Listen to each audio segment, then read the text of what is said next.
수요 기도회를 허락하신 하나님께 감사드립니다. 생각해보니 마지막 수요일이네요. 한 달 동안 당부 하나님, 그 복음의 하나님, 사랑의 하나님을 묵상하며 잘 지내고 있습니다. 오늘 이 밤에 성령으로 우리와 함께 하시고 우리의 낮은 마음을 받아주시는 그 하나님을 정말 어린아이처럼 기쁘게 감사하며 찬양하면 좋겠습니다. 마지막 날에 함께 손뼉치며 찬양하겠습니다.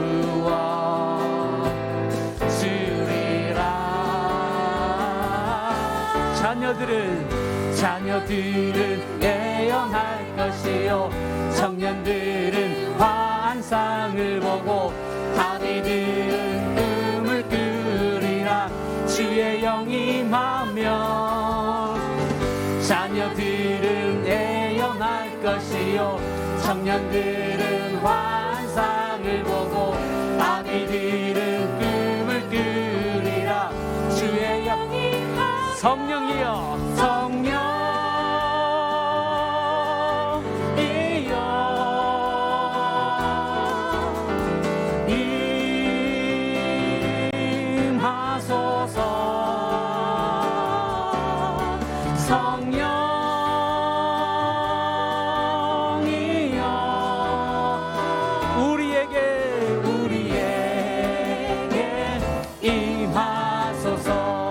마지막 날에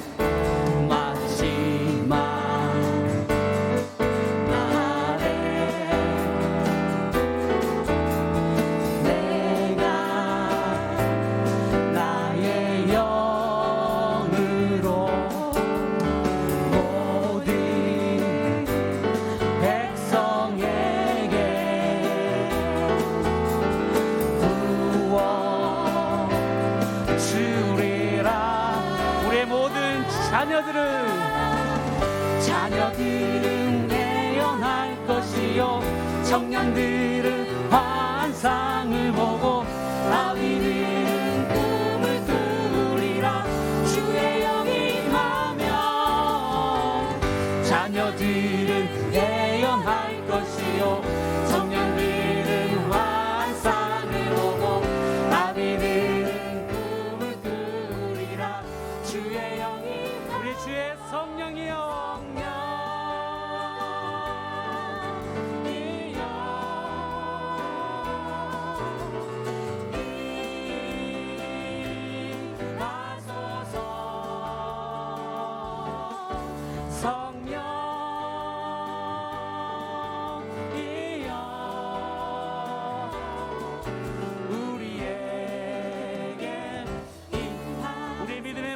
자녀들은 예언할 것이요 자녀들은 예언할 것이요 청년들은 환상을 보고 아비들은 꿈을 꾸리라 주의 영이 임하며 자녀들은 예언할 것이요 청년들은 환상을 보고 아비들은 꿈을 꾸리라 주의 영이 임하며 성령이여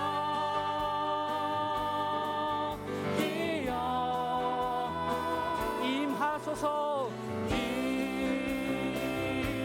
임하소서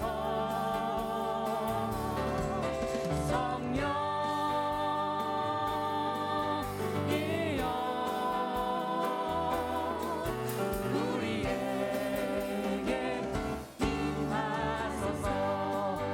우리의 낮은 마음을 받으신 하나님 나의 가장 낮은 마음 주님께서 기뻐하시고 작은 일에 기쁨 지쳐 있는 분 계십니까? 내가 지쳐 무력할 때 주님 내게 힘이 되시고 아름다운 하늘나라 내 맘에 주시는도다.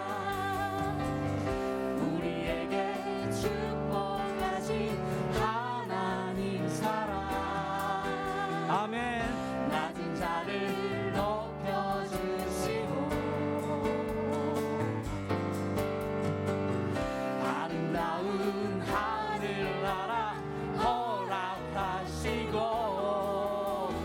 내 모든 것 예비하시네. 우리가 목소리를 높여서 찬양하며 찬양하며 기쁨을 감사하며 평안을 간구하며 하나님 알도록 하셨네. 다시 한 번 고백할 때에 나의 가장 낮은 마음 나의 가장 낮은 마음 주님께서 기뻐하시고 작은 일에 큰 기쁨을 느끼게 하시는도다. 내가 지쳐 무력할 때 주님 내게 힘이 되시고 아름다운 하늘나라 내 맘에 주시는도다. 우리에게 축복하신 하나님 사랑 낮은 자를 높여주시고 아름다운 하늘나라 허락하시고 내 모든 것 예비하시네. 찬양하며 기쁨을 감사하며 평안을 간구하며 하나님 알도록 하셨네. 우리의 찬양하며 기쁨을 찬양하며 기쁨을 감사하며 평안을 간구하며 하나님 알도록 하셨네. 다시 한 번 더 고백합니다. 우리에게 축복하신 하나님 사랑 낮은 자를 높여주시고 아름다운 하늘나라 허락하시고 내 모든 것 예비하시네. 할렐루야. 찬양하며 기쁨을 감사하며 평안을 간구하며 하나님 알도록 하셨네. 찬양하며 기쁨을 감사하며 평안을 간구하며 하나님 알도록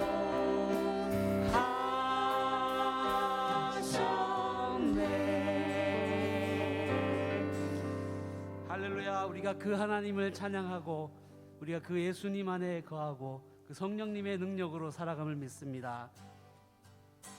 주 안에 있는 나에게 딴 근심이 있으랴 십자가 밑에 나가 내 짐을 다시 한 번 더 주 안에 있는 나에게 주 안에 있는 나에게 딴 근심이 있으랴 십자가 밑에 나가 내 짐을 풀었네. 주님을 찬송하면서 주님을 찬송하면서 할렐루야 할렐루야 내 앞길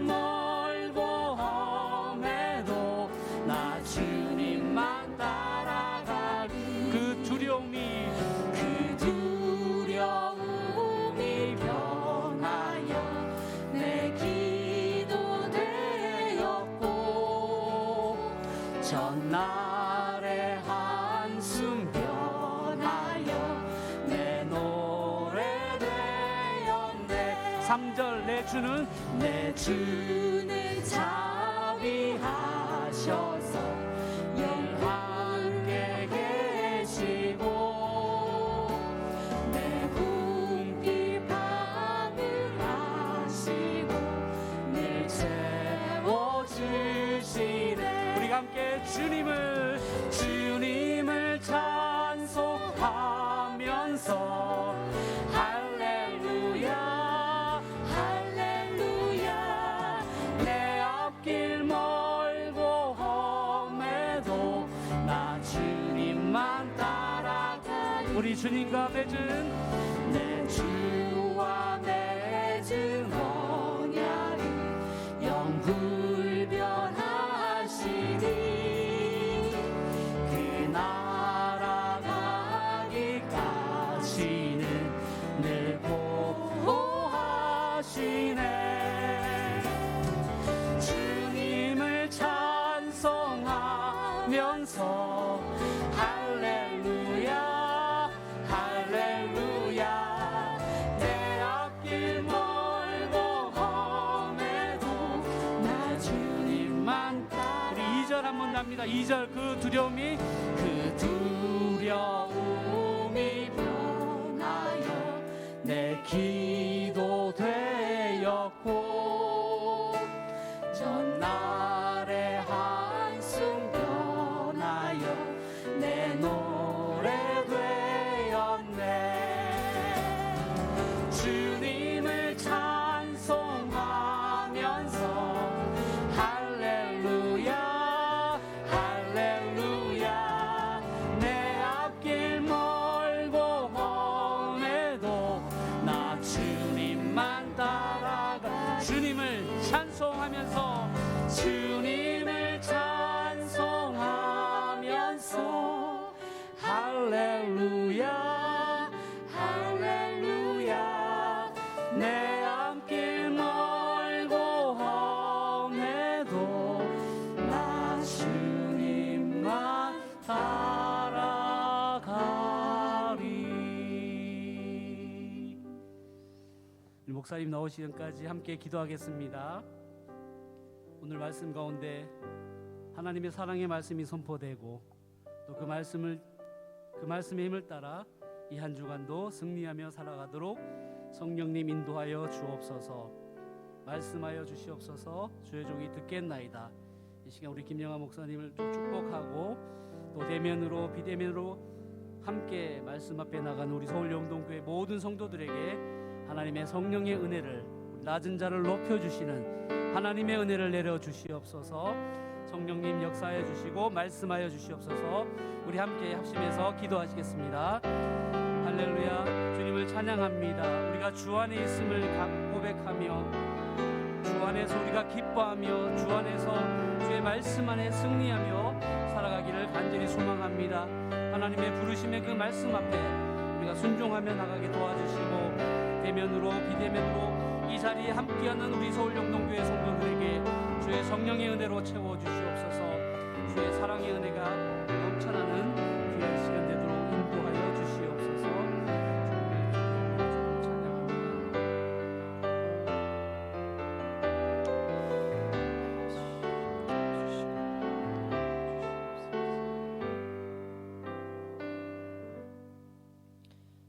하나님 감사합니다. 오늘도 우리에게 귀한 또 이 저녁 시간을 허락하여 주시고 찬양으로 하나님 앞에 나아가게 해주시니 감사를 드립니다. 하나님 이 시간 가운데 우리가 있는 곳에 성령님 함께하여 주시고 또 하나님의 말씀을 들을 수 있는 귀한 시간 될 수 있도록 인도하여 주옵소서. 하나님께서 함께하실 것을 믿고 감사드리며 살아계신 예수님의 이름으로 기도드리옵나이다. 아멘. 반갑습니다. 우리 함께 하나님의 말씀 보겠습니다. 창세기 12장 1절부터 9절까지 말씀을 함께 보도록 하겠습니다. 창세기 12장 1절부터 9절까지 말씀입니다. 우리 한 절씩 함께 교독하도록 하겠습니다. 여호와께서 아브라함에게 이르시되 너는 너의 고향과 친척과 아버지의 집을 떠나 내가 내게 보여줄 땅으로 가라. 내가 너로 큰 민족을 이루고 내게 복을 주어 내 이름을 창대하게 하리니 너는 복이 될지라. 너를 축복하는 자에게는 내가 복을 내리고 너를 저주하는 자에게는 내가 저주하리니 땅의 모든 족속이 너로 말미암아 복을 얻을 것이라 하신지라. 이에 아브라함이 여호와의 말씀을 따라갔고 롯도 그와 함께 갔으며 아브라함이 하란을 떠날 때에 75세였더라. 아브라함이 그의 아내 사레와 조카 롯과 하란에서 모은 모든 소유와 얻은 사람들을 이끌고 가나안 땅으로 가려고 떠나서 마침내 가나안 땅에 들어갔더라. 아브라함이 그 땅을 지나 세겜 땅 모래 상수리 나무에 이르니 그때에 가나안 사람이 그 땅에 거주하였더라. 여호와께서 아브라함에게 나타나 이르시되 내가 이 땅을 내 자손에게 주리라 하신지라. 자기에게 나타나신 여호와께 그가 그곳에서 제단을 쌓고 거기서 베델 동쪽 산으로 옮겨 장막을 치니 서쪽은 베델이요 동쪽은 아이라. 그가 그곳에서 여호와께 제단을 쌓고 여호와의 이름을 부르더니 함께 읽겠습니다. 점점 남방으로 옮겨갔더라. 아멘. 너무나도 익숙한 말씀이죠. 창세기 12장 1절부터 9절까지의 말씀을 가지고 부르심의 소망을 따라라는 제목으로 함께 하나님의 말씀의 은혜를 나누고자 합니다. 여러분 성경을 읽다가 보시면 궁금한 것들이 잘 나오지 않는가 싶습니다. 성경을 읽다 보면 궁금한 것들이 나오기 마련입니다. 성경은 이야기로 대부분 되어져 있는데 그 이야기가 그 시대와 그 문화와 배경을 다루고 있기 때문에 지금 우리가 이해하고자 할 때 조금 생각적이나 가치관이나 바라보는 것이 달라서 잘 와닿지 않는 부분들이 있을 때가 있습니다. 그럼에도 불구하고 우리가 하나님의 말씀을 묵상하고 연구하고 공부해서 몰랐던 말씀이 무엇인지 우리가 알고 깨닫게 될 때 그때 우리는 하나님의 은혜를 더욱더 체험하고 경험하게 됩니다. 그래서 이런 감탄이 나오죠. 이 말씀이 이래서 이렇게 기록된 것이었구나 라고, 그래서 이 뜻이었구나 라고 감탄을 하게 되는 겁니다. 특별히 내가 어떤 처한 상황이 있는데 하나님의 말씀을 묵상했는데 또 나의 상황에 너무나 맞는 말씀을 너무나 오묘하게 나에게 말씀해 주시고 이 말씀을 무엇인지 연구해 보았더니 이런 뜻이었는데 나에게 너무나 필요한 말씀이 되었다. 그러면 우리는 은혜를 경험하게 됩니다. 사실 말씀을 묵상하고 연구하고 공부하는 것이 그 은혜를 더 깨닫게 하는 방편이 되는 줄로 믿습니다. 하나님의 말씀을 더욱더 열심히 보게 되는, 또 그것을 연구하게 되는 우리 모든 성도님 되기를 주의 이름으로 축복합니다. 저도 말씀을 묵상하면서 의문을 품는 말씀들이 있었습니다. 그중에서 제가 대학을 다니던 시절에 궁금했던 말씀이 하나가 있었습니다. 바로 출애굽기 4장 24절에 나오는 말씀인데요. 이런 말씀이 쓰여져 있습니다. 모세가 길을 가다가 숙소에 있을 때에 여호와께서 그를 만나서 그를 죽이려 하신지라. 이 말씀은 갑자기 등장하는 말씀입니다. 문맥이 따로 나오지 않습니다. 출애굽기에서 이 모세가 하나님의 부르심을 받은 이후에 바로 이 말씀이 갑자기 등장하게 되는데 이 내용은 이런 것입니다. 모세가 길을 가다가 한 숙소에 묵게 되었습니다. 그런데 그곳에 하나님께서 찾아오셔서 모세를 죽이려고 하는 것입니다. 여러분 그 이유가 무엇일까요? 이 말씀 바로 앞에서는 하나님께서 모세를 부르시고 못하겠다라고 하는 모세를 하나님께서 출애굽의 인도자로 그를 세우셨습니다. 그런데 갑자기 하나님이 오셔서 그를 왜 여러분 죽이려고 하는 것일까요? 여러분들도 이것만 보면 궁금하지 않습니까? 저는 매우 궁금했습니다. 이 답이 바로 이어지는 말씀 속에 나타나는데 출애굽기 4장 25절에서 26절의 말씀에 보시면 여러분 그 내용의 이유가 나와 있습니다. 모세의 아내 십보라가 모세가 죽임을 당하지 않도록 이 아들에게 할례를 행합니다. 돌칼로 아들의 생식기의 포피를 잘라서 모세의 발 앞에 갖다 놓습니다. 그리고 말하기를 이는 내 피남편이로다 라고 말합니다. 그때서야 하나님께서 모세를 죽이지 않고 놓아주셨습니다. 출애굽기 4장 26절 말씀에 보시면 여호와께서 그를 놓아주시니라. 그때에 십보라가 피남편이라 함은 할례 때문이었더라. 여러분 이유는 무엇이었는가 보니까 할례 때문이었습니다. 이 할례는 언약의 증표가 되는 것인데 이 할례를 아들에게 행하지 않은 것입니다. 여러분 할례는 성결의 표로 거룩함을 나타내는 것입니다. 나중에 신약의 말씀에도 보시면 할례가 얼마나 중요한지 구원의 조건처럼 이야기가 되기도 합니다. 그래서 할례를 행한 유대인들은 할례를 받지 못한 이방인들을 무시하기도 하고 자기들이 먼저 된 것을 할례를 받은 것으로 자랑하기도 하는 겁니다. 그만큼 시대를 막론하고 이 이스라엘 사람들에게 있어서 할례는 굉장히 중요한 것이었습니다. 이런 중요한 할례를 모세는 왜 행하지 않았던 것일까요? 어찌되었든 정확하게 성경에 기록되어 있지 않아서 알 수는 없지만 모세는 이 할례를 그렇게 중요하게 생각하지 않았던 것으로 보입니다. 그래서 중요한 문제를 인식하지 못했기 때문에 이 아들에게 할례를 행하지 못한 것이죠. 그러나 할례의 의미가 무엇입니까? 할례는 하나님의 백성이 된다라는 언약의 증표입니다. 그만큼 할례를 통해서 하나님의 백성, 하나님의 소유가 되었다라는 의미가 담겨 있는 것이죠. 당시에 모세가 이것을 소홀히 여겨서는 안 되는 것이었습니다. 그만큼 하나님의 언약이 얼마나 중요한지 이 할례의 사건을 통해서 보여주는 말씀이죠. 십보라가 한 행동을 통해서 이제 하나님께서 모세를 갑작스럽게 찾아왔지만 왜 죽이려고 하는지 그 이유를 여러분 알게 되었습니다. 그런데도 불구하고 여전히 저에게는 풀리지 않는 의문이 있었습니다.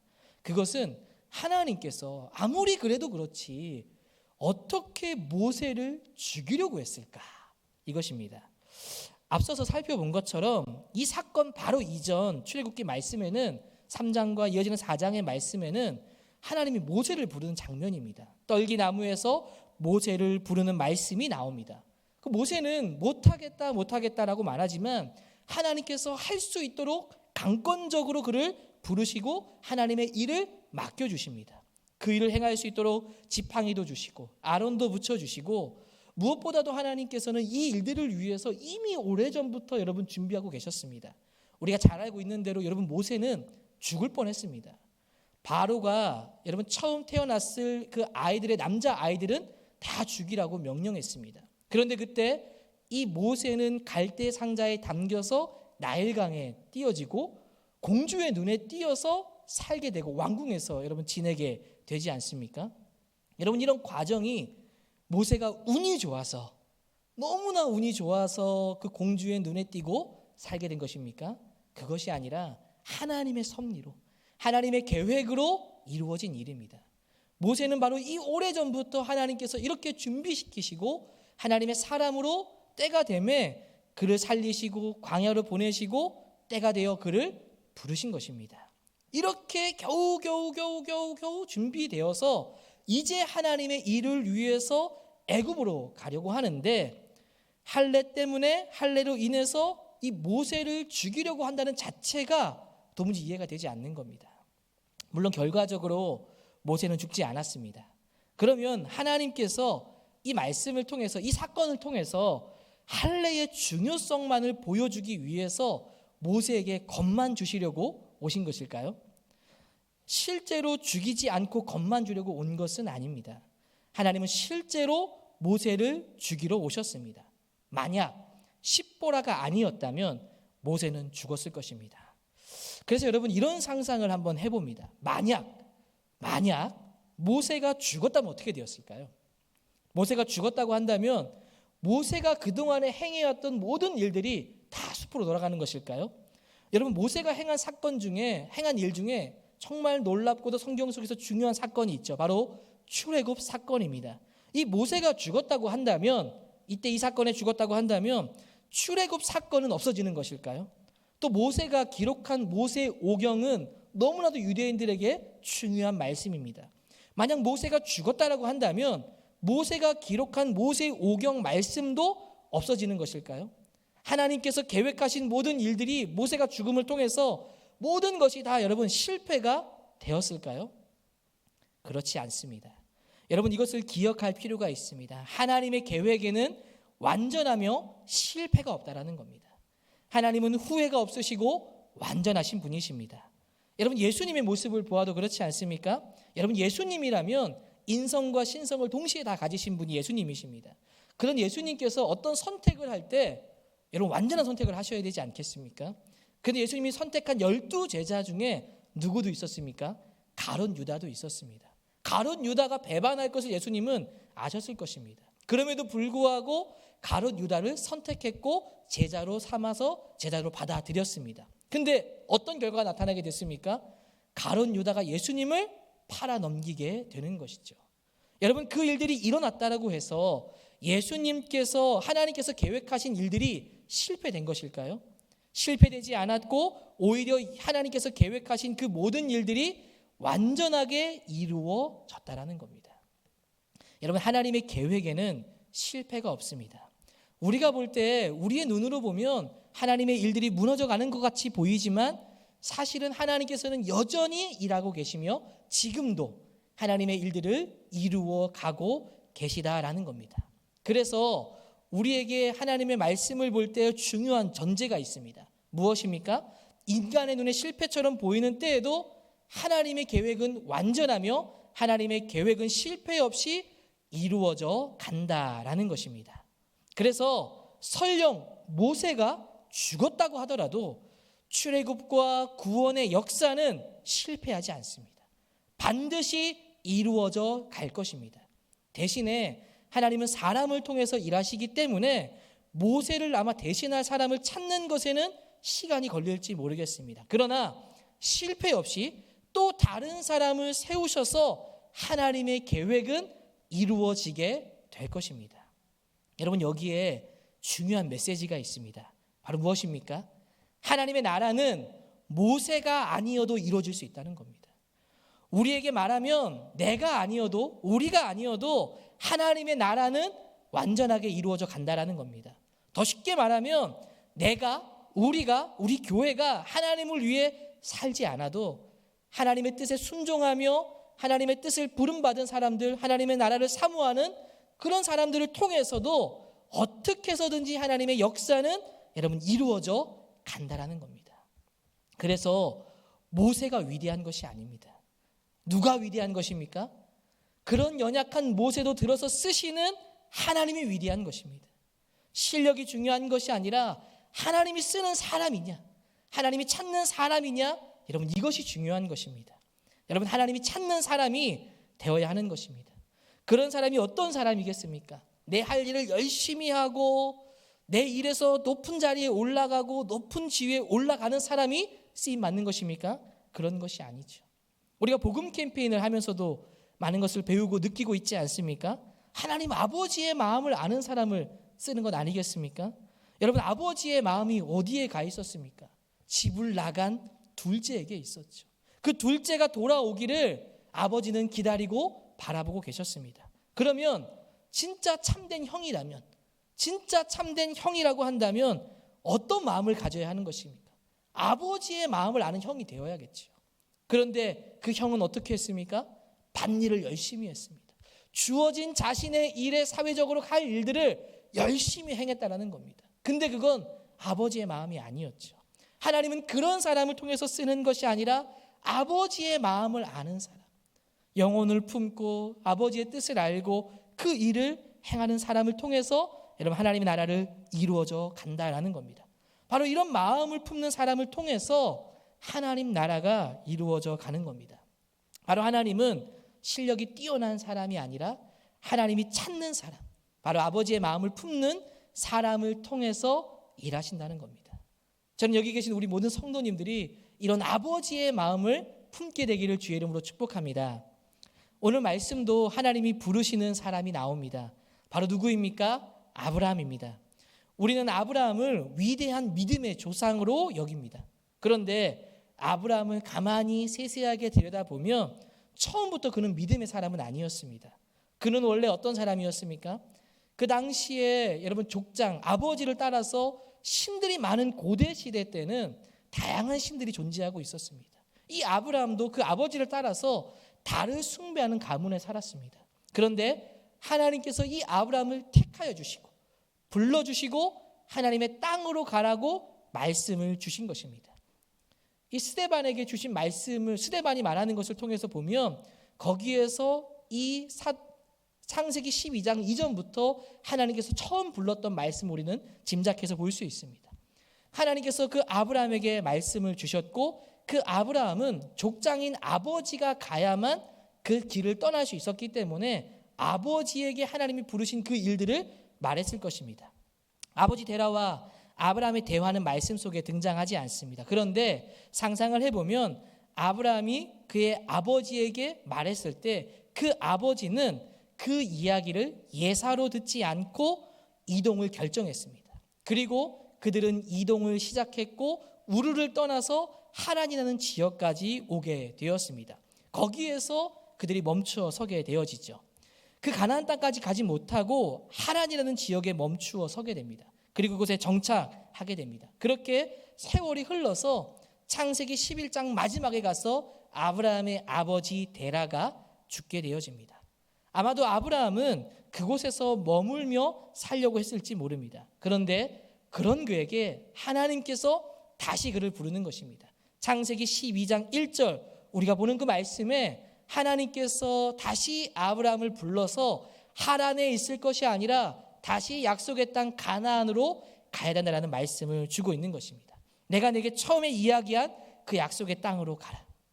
내가 너를 통해서 큰 민족을 이룰 것이다. 너는 복의 근원이며 복의 통로가 될 것이다.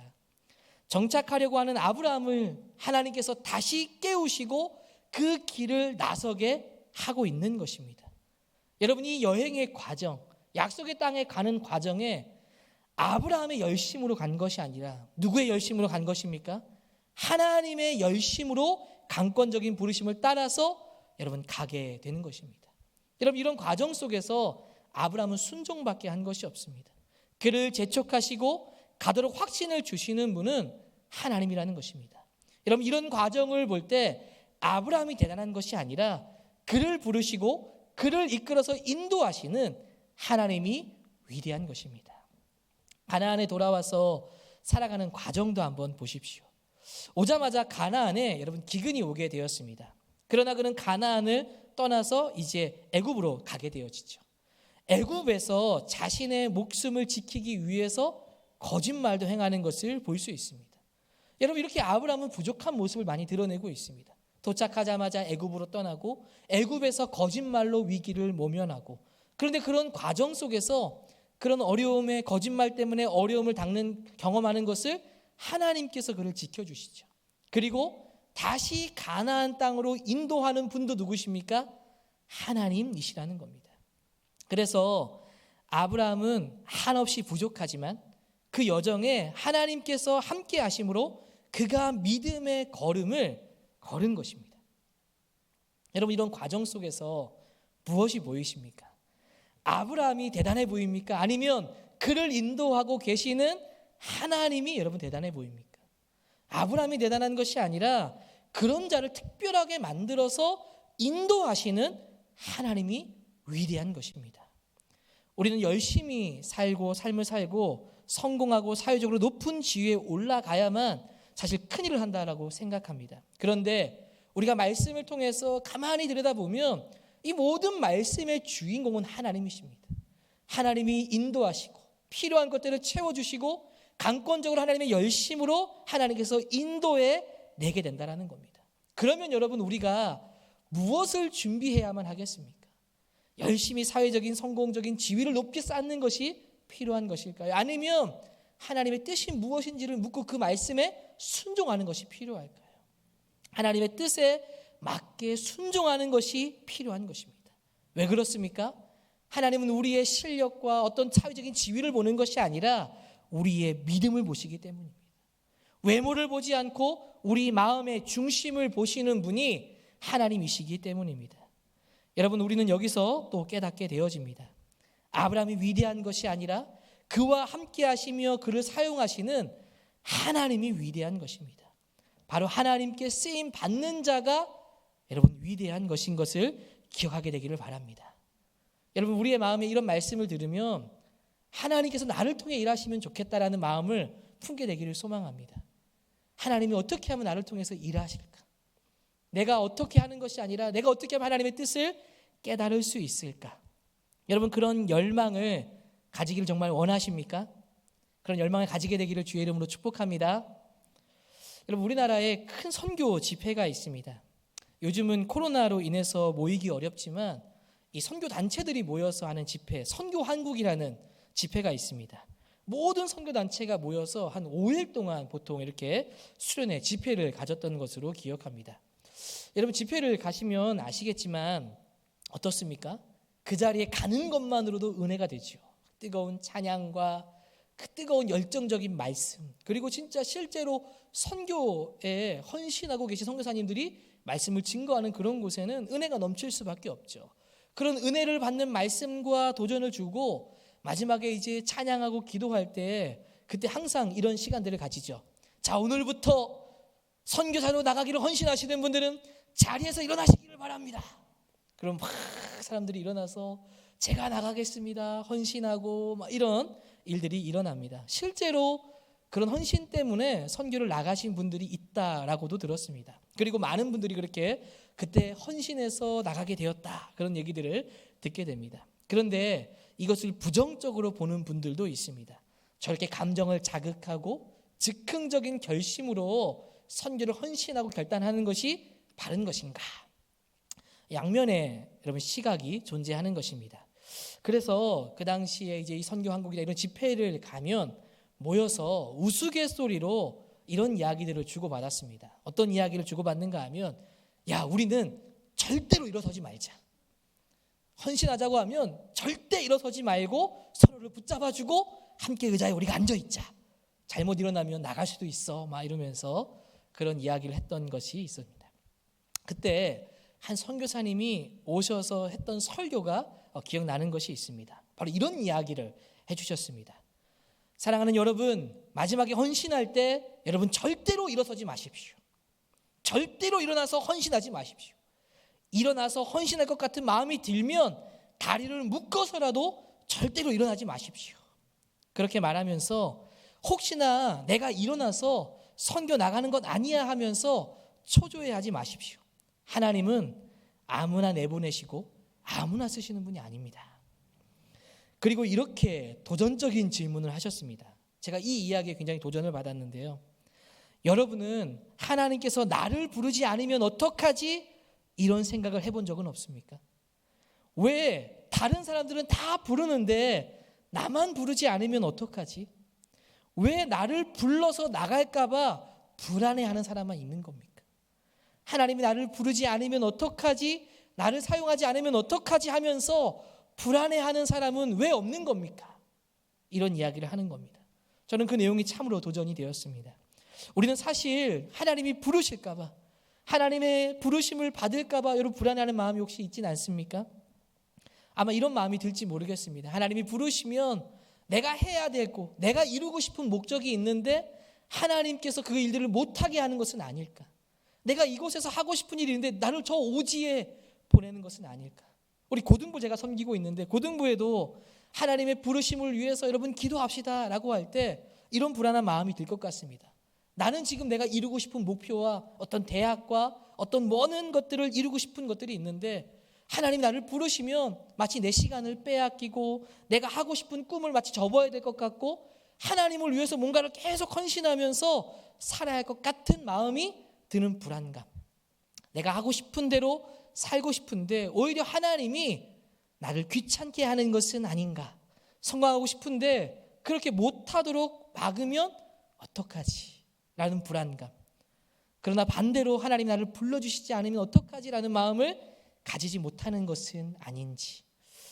여러분, 이러한 마음이 아니라 하나님이 나를 불러주시지 않으면 어떡하지? 라는 마음으로 살게 되기를 소망합니다. 다른 사람은 부르는데 나만 부르지 않는다라면 여러분 어떻겠습니까? 다른 사람 하나님을 위해서 헌신하고 살아가는데 정말 이 땅의 나그네 인생길에서 이 땅에 소망을 두고 사는 것이 아니라 하늘의 소망을 두고 살아가는 것이 우리의 참된 목표일 텐데 그 소망 없이 이 유한한 인생길에서 이 땅의 소망만 두고 살아간다면, 다 사라질 것들을 두고 살아간다면 어떻겠습니까? 여러분, 우리의 마음이 바뀌게 되기를 소망합니다. 여러분, 하나님은요 아무나 부르지 않습니다. 정말 마음을 두고 헌신하기를 원하는 사람을 부르시고 삶의 자리에서 하나님의 부르심을 따라 살게 인도해 주신다라는 겁니다. 여러분, 필립 얀시가 쓴 교회의 나의 사랑 나의 고민이라는 책이 있습니다. 그 책에 보면 이런 인용구가 있습니다. 빌, 이 큰 배는 낡아서 삐걱거리고 흔들거린다네. 그래서 구토가 날 때가 있어. 그러나 이 배는 목적지까지는 아주 잘 간다네. 이 배는 언제나 그랬고 앞으로도 영원히 그럴 걸세. 자네가 있든지 없든지 상관없이 말일세. 여러분, 이 말이 무슨 말이겠습니까? 우리가 그 배에 타든지 안 타든지 그 배는 삐걱거리든지 어떠든지 간에 목적지까지 흔들리지 않고 여전히 항상 간다라는 겁니다. 우리가 아니어도요, 하나님의 꿈은요, 하나님의 비전은요, 하나님의 나라는요 이루어져 간다라는 겁니다. 여러분, 그 일에 우리가 동참해야 되지 않겠습니까? 하나님 나라를 이루어가는 일에 우리가 함께 해야 되지 않겠습니까? 그 배에, 그 하나님의 역사의 배에 오르게 되기를, 나를 태워주시지 않으면 어떡하지 하는 마음이 가득 차게 되기를 소망합니다. 하나님을 위해 사는 것은요, 짐이 아니라 영광입니다. 하나님을 위해 살아가는 그 삶은 다른 어떤 것과는 바꿀 수 없는 큰 기쁨이고 영광입니다. 여러분, 이 땅에서 무언가를 이룬 것 있을 때 그 기쁨이 얼마나 갈까요? 학교에서 성적을 우리 고등학생들이 만약 전교 1등을 했다. 여러분, 그 기쁨이 한 일주일은 갈까요? 1년이 지났는데도 나 전교 1등 했다라고 계속 그 얘기하고 다니면 여러분 어떻겠습니까? 그 기쁨은 영원하지 않아요. 그러나 하나님을 위해 부름받은, 또 하나님이 영혼을 구원하고 그 영혼이 주님을 만나고 섬겼던 그 일들은 영원하다는 것입니다.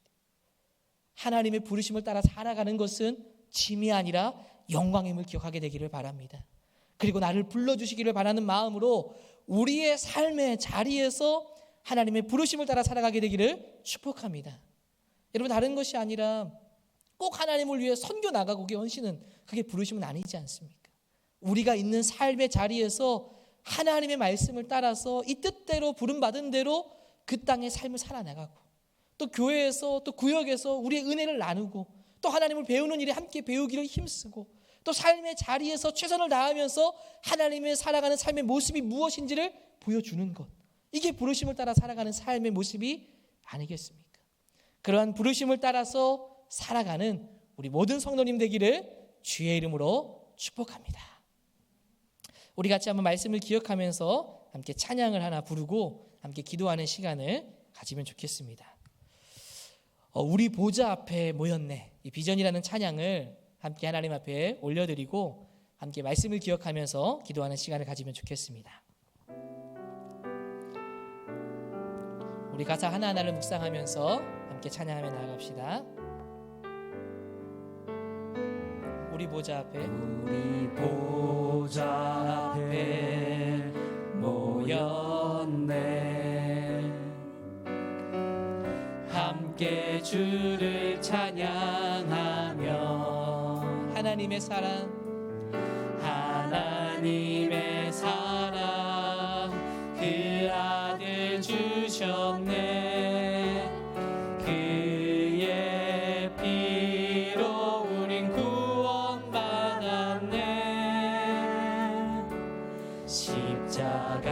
십자가에서 쏟으신 그 사랑 강같이 온 땅에 흘러, 강같이 온 땅에 흘러 각 나라와 족속 백성 방언에서 구원받고 주 경배드리네.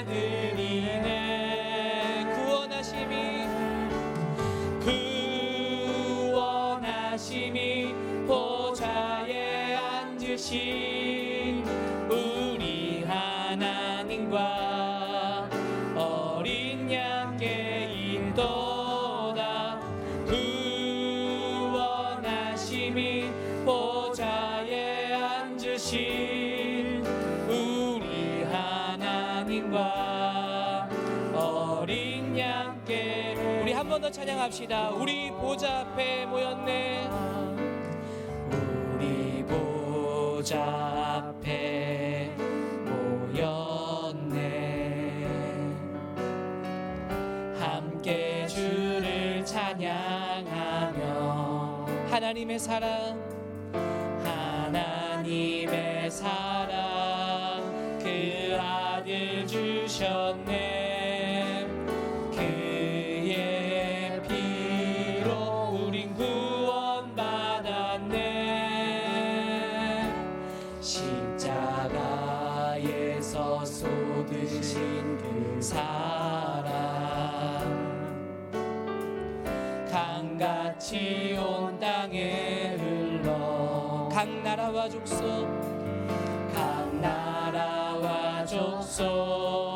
백성 방언에서 구원받고 주 경배드리네. 구원하심이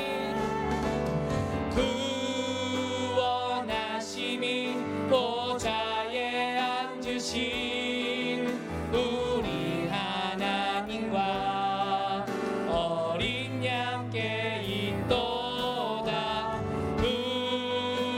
구원하심이 보좌에 앉으신 우리 하나님과 어린 양께. 우리 마지막으로 한 번만 더. 구원하심이 보좌에 앉으신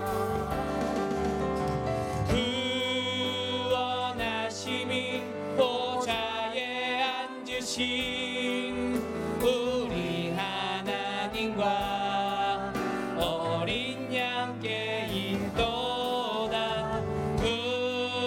구원하심이 보좌에 앉으신 우리 하나님과 어린 양께 있도다. 어린 양께 있도다.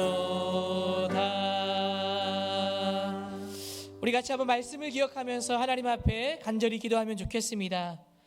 나를 불러주시지 않으면 어떡하지? 여러분, 이런 마음을 우리가 품어야 되지 않겠습니까?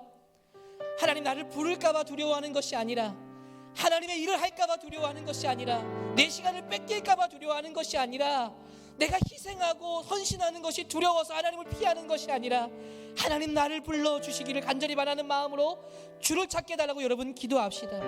여러분, 우리의 마음이 냉랭하진 않습니까? 하나님을 들어도 우리 가슴이 뜨거워지지 않는 것은 왜 그런 것입니까? 우리 하나님 부르심에 약해진 것은 아닐까요? 하나님 우리가 살아야 되는데 그런 마음이 약해진 것은 아닐까요? 하나님의 마음을 뜨겁게 하여 주시옵소서. 하나님의 부르심을 찾고 살아가게 하여 주시옵소서. 주의 말씀이 내 삶에 길이 되게 하여 주시고, 내 삶이 있는 곳에 하나님의 뜻을 드러내게 하여 주시옵소서. 우리 그렇게 한번 말씀을 기억하면서 다 같이 동성으로 하나님 앞에 간절히 기도하며 나아갑시다. 기도하겠습니다. 하나님 아버지, 감사합니다. 하나님 아버지, 하나님이 불러주실까봐 두려워하지 않게 하여 주시옵소서. 하나님이 나를 부르시면 내가 하고 싶은 것들이 있는데, 내가 이루고 싶은 것들이 있는데 그 일을 하지 못하게 될까봐 두려워하진 않습니까? 하나님이 나를 부르시면 내가 무언가를 더 해야 될 것 같고, 더 내 시간을 빼앗길 것 같고, 하나님 그런 마음을 거두어가 주시옵소서. 하나님이 부르심은 짐이 아니라 영광입니다. 하나님 이 땅에 썩어질 것을 살아가는 것이 아니라 영원한 것을 위해 살아가게 하여 주시옵소서. 하나님의 영광을 위해 살아가는 것이 얼마나 큰 일인지, 하나님의 영광을 위해 살아가는 것이 얼마나 큰 영광인지 알게 하여 주시고, 하나님의 부르심을 따라 살아갈 수 있도록 도와주시옵소서. 하나님, 우리의 가슴은 냉랭해져 있습니다. 하나님의 부르심을 들어도 우리의 가슴은 뛰지 않습니다. 하나님 도와주시옵소서. 우리의 마음을 치게 하여 주시고, 우리의 마음을 뜨겁게 하여 주시고, 하나님 아버지의 마음을 품게 하여 주시옵소서. 지금 내 일을 열심히 하는 것이 중요한 것이 아니라, 잃어버린 아들을 찾아서 향하기를 많은 아버지의 마음을 깨닫게 하여 주시고, 저 영혼을 향해 내가 가게 하여 주시고, 저 불쌍한 자들을 위해 내가 가게 하여 주시고, 정말 아버지의 마음이 있는 곳에 내가 가게 하여 주셔서 하나님 그 부르심의 소망을 따라 살아가게 하여 주시옵소서. 우리의 마음을 뜨겁게 하여 주시고, 나의 삶의 자리에서 하나님 복음이 무엇인지 깨닫게 하여 주시고, 부르심을 따라 살아갈 수 수 있는 삶이 되게 하여 주시옵소서. 특별히 하나님 말씀을 깨닫게 되기를 원합니다. 하나님의 말씀이 내 삶의 길이 되게 하여 주시고 등불이 되게 하여 주시옵소서. 내가 결정하고 내가 판단하고 내가 좋은 대로 내가 계산하고 행동하지 않게 하여 주시고 하나님이 말씀하시는 대로 판단하게 하여 주시고 그것이 손해다 할지라도 하나님 말씀하시면 순종하게 하여 주시고 하나님이 말씀하시면 내가 그 길을 가게 하여 주시옵소서. 망설이지 않게 하여 주시고 하나님 서성이지 않게 하여 주시고 담대하게 걸어가게 하여 주시옵소서. 하나님이 쓰시는 사람은 믿음의 사람입니다. 하나님이 보시는 사람은 마음의 중심입니다. 하나님, 우리의 마음의 중심이 어디에 있습니까? 흔들리지 않게 하여 주시고 우리의 마음의 중심을 하나님께로 두게 하여 주시옵소서. 하나님을 향하게 하여 주시옵소서. 우리의 마음을 하나님께 더욱더 올려드리게 하여 주시옵소서. 우리의 냉랭한 가슴을 하나님 뜨겁게 하여 주시고 하나님의 마음으로 뜨겁게 달아올 수 있도록 도와주시옵소서. 성령님 임재하여 주시옵소서. 성령님 우리 마음 가운데 임재하여 주시옵소서. 성령 하나님 함께하여 주시옵소서. 우리가 하나님 아버지의 마음을 품게 하여 주시고 그 아버지의 마음이 있는 곳에 우리의 마음이 있게 하여 주시옵소서. 아버지 하나님 도와주시고 우리를 붙잡아 주시고 우리 계속해서 기도할 때 교회를 위해서 함께 기도하면 좋겠습니다. 우리 교회가 복음 캠페인을 진행하는 가운데 있습니다. 복음 캠페인을 통해서 복음이 무엇인지 복음의 깊은 의미를 그 이야기를 통해서 그 아버지의 사랑과 우리의 삶의 모습이 어떠한지를 그 의미를 깨닫게 해달라고 여러분 기도합시다. 또한 우리가 이 복음 캠페인을 통해서 말씀을 듣고 책을 읽으면서 구역 모임을 하고 있습니다. 참 풍성한 교제의 소식들이 들려오고 있는데 더 깊은 교제가 이루어지도록 여러분 기도합시다. 내 삶의 모습이 어떠한지를 직면하게 하시고 그것을 나누게 하여 주시고 내 삶의 내 모습이 형이었다는 것을 깨닫게 하시고 내가 둘째였다는 것을 깨닫게 하시고 그 아버지의 사랑이 얼마나 큰지를 깨달아서 하나님 앞에 내 모습을 낱낱이 고백하게 하시고 깊은 교제가 우리 구역 모임 가운데 이루어질 수 있도록 여러분 기도합시다. 또한 듣는 것으로 그치지 않고 복음에 합당한 삶이 우리 교회 가운데 이루어지게 해달라고 여러분 간절히 기도합시다. 우리 교회를 위해서 복음 캠페인에 복음의 의미를 깨닫고 또 깊은 교제에 합당한 삶이 이루어지도록 함께 기도하면 좋겠습니다. 기도하겠습니다. 하나님 아버지 감사합니다. 복음 캠페인을 통해서 하나님의 말씀을 보게 하여 주시고 복음 캠페인을 통해서 하나님 우리의 삶의 모습이 어떠한지를 보게 하여 주시니 감사합니다. 하나님 보면 볼수록 내가 형과 같은 존재였습니다. 나 때문에 많은 사람이 교회를 떠나게 만들고 나 때문에 내가 다른 사람에게 상처를 주고 여전히 주의 일을 열심히 한다고 여겼던 것이 나였습니다. 하나님 제가 그런 자였습니다. 하나님 내가 복음 앞에 얼마나 부끄러운지 내가 율법을 잘 지키고 예배를 잘 드리고 있으면 잘하는 줄 착각했습니다. 내가 그저 기도 생활 열심히 하고 말씀을 잘 듣고 있으면 내가 오늘 하루 큐티를 했으면 내가 잘하는 줄 착각했습니다. 그런데 하나님 아버지의 마음을 품지 못한 그 형은 아무것도 아니었습니다. 오히려 아버지의 마음을 아프게 하는 자였습니다. 하나님 내가 그런 자였음을 고백합니다. 내가 저 사람과는 다르다라고 생각했고 내가 저 사람보다 낫다라고 생각했던 것이 저의 모습입니다. 또 나는 나의 모습에 둘째의 모습이 있습니다. 자꾸 하나님을 떠나보내고 싶어합니다.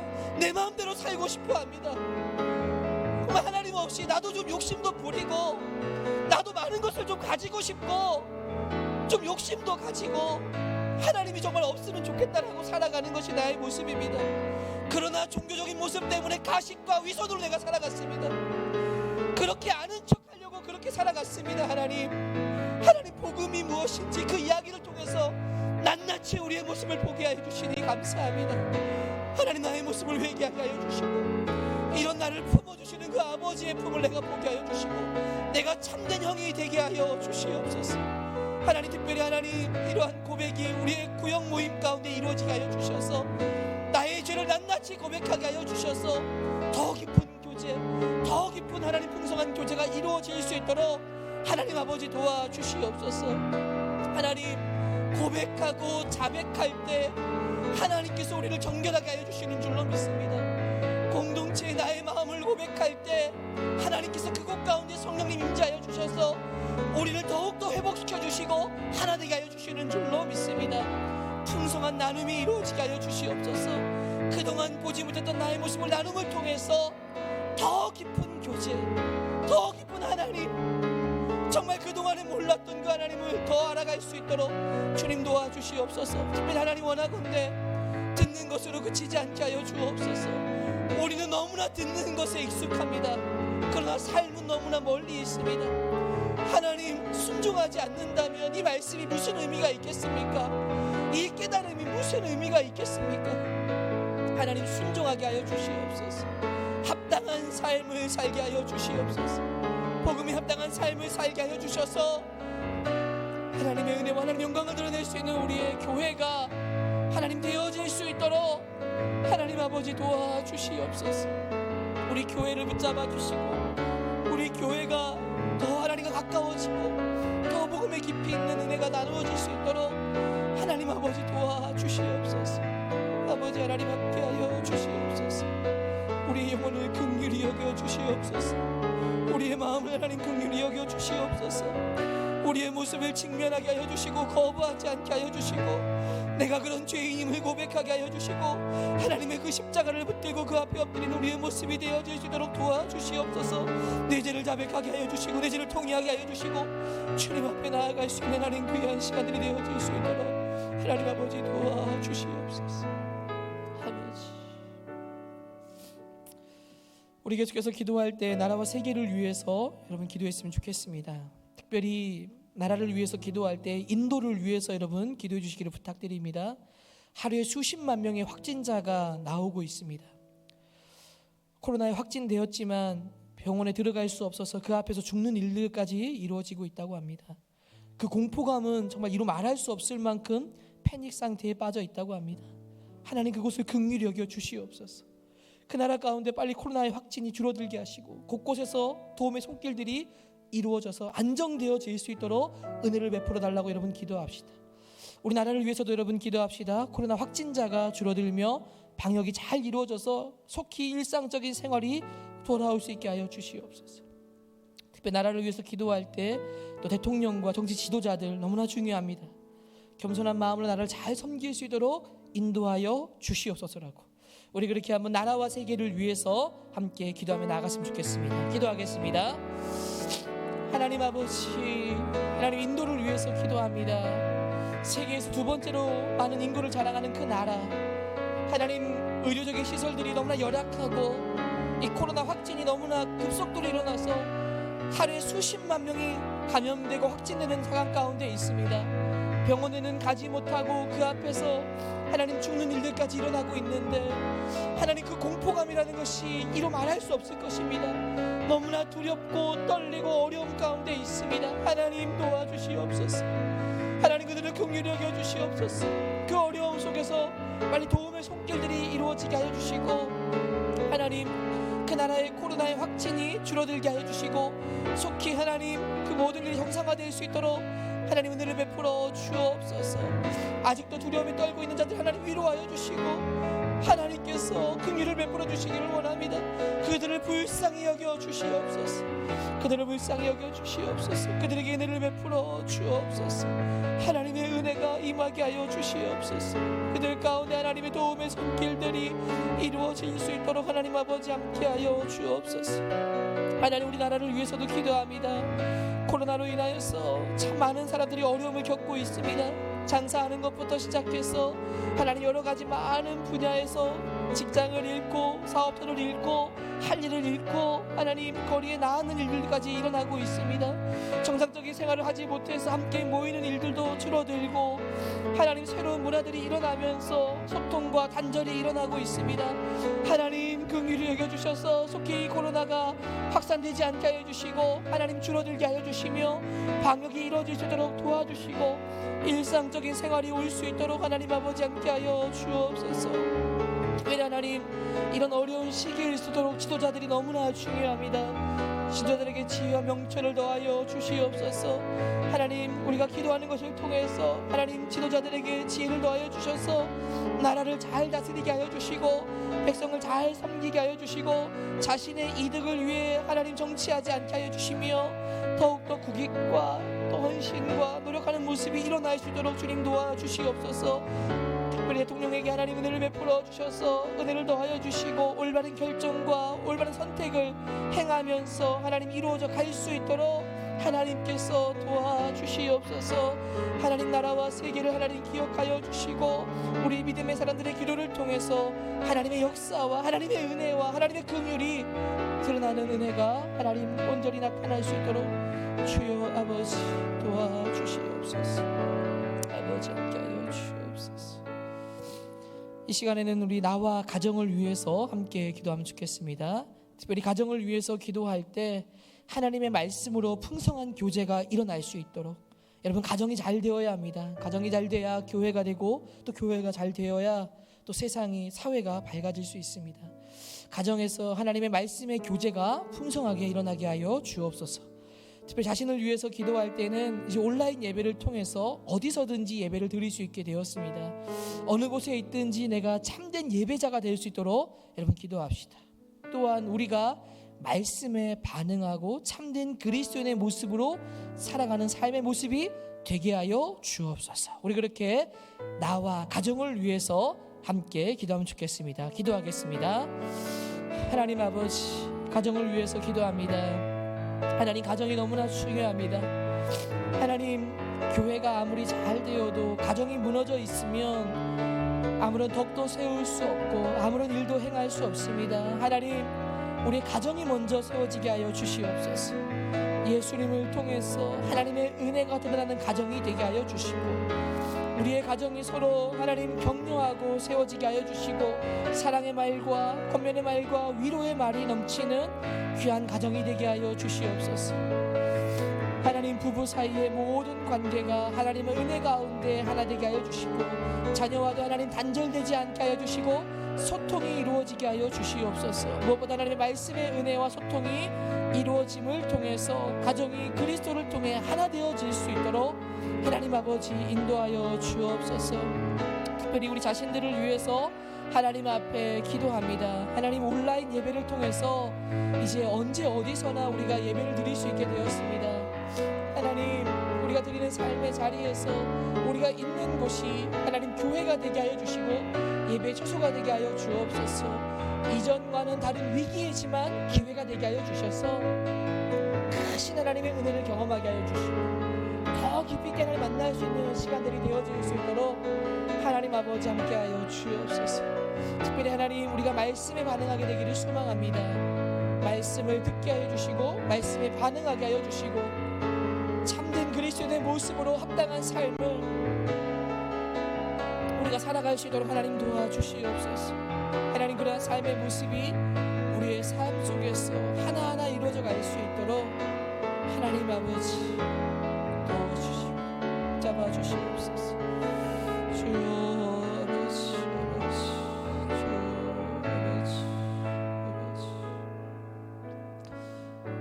우리 마지막으로 선교와 환우를 위해서 기도하고 개인적으로 기도하고 돌아가면 좋겠습니다. 여러분, 선교를 위해서, 선교사님들을 위해서 기도해 주시기를 부탁드립니다. 우리가 파송한 선교사님들 한 사람 한 사람 여러분 기도해 주시고 또 코로나 시대에 또 사역에 지혜를 주시고 하나님 사역의 길이 열어질 수 있도록 인도하여 주옵소서라고, 또 사역의 열매가 나타나게 해달라고 여러분 기도해 주십시오. 또 선교사님들의 자녀들 건강을 지켜주시고 안전을 지켜주시기를 위해서 기도해 주시기를 부탁드립니다. 또 환우들을 위해서 여러분 기도해 주시기를 부탁드립니다. 참 오랜 시간 병환으로 고생하고 고통받는 환우들이 있습니다. 마음이 지칠 것인데 하나님 지치지 않게 하여 주시고 하나님 새 힘을 더하여 주옵소서. 특별히 그 옆에서 간호하는 가족들도 지치지 않게 하시고 하나님의 은혜가 충만하게 임할 수 있도록, 무엇보다도 하나님 치료의 광선이 발할 수 있도록 인도하여 주옵소서. 우리 선교와 환우를 위해서 기도하시고 개인적으로 기도하시고 자유롭게 돌아가도록 하겠습니다. 기도하겠습니다. 하나님 아버지, 선교를 위해서 기도합니다. 우리가 파송한 선교사님들을 하나님 기억하여 주시고 어느 곳에 있든지 하나님께서 함께하여 주시기를 원합니다.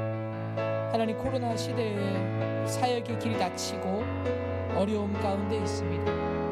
하나님,